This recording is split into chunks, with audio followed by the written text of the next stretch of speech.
தமிழ் சினிமாவில் 90s start பண்ணி இப்போ வரைக்குமே டாப்பில் இருக்கிற ஒரு டாப் 5 டேரக்டர்ஸ் பற்றி தான் இந்த வீடியோவில் நம்ம பார்க்க போகிறோம். ஃபர்ஸ்ட்டில் நம்ம டேரக்டர் பாலாவை தான் பார்க்க போகிறோம். இவர் 1999 சேது படத்தை இயக்கியிருப்பார்.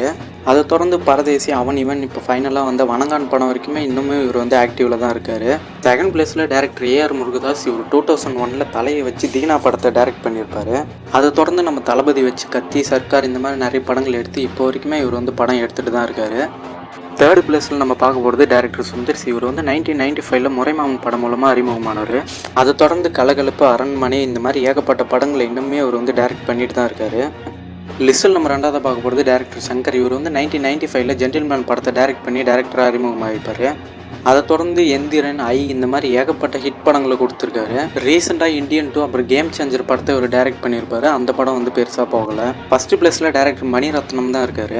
இவர் கண்டிப்பாக ஃபர்ஸ்ட் படத்தை தமிழில் தான் எடுத்திருப்பாருன்னு நம்ம எல்லாரும் நினச்சிருப்போம். ஆனால் இவர் ஃபர்ஸ்ட் டைம் 1983 பல்லவி அனுபல்லவின்ற ஒரு கன்னட படத்தை தான் டைரக்ட் பண்ணியிருந்தாரு. இவரும் ஆல்மோஸ்ட் ஒரு 40 வருஷங்களாக படங்களை டைரக்ட் பண்ணிட்டு தான் இருக்காரு.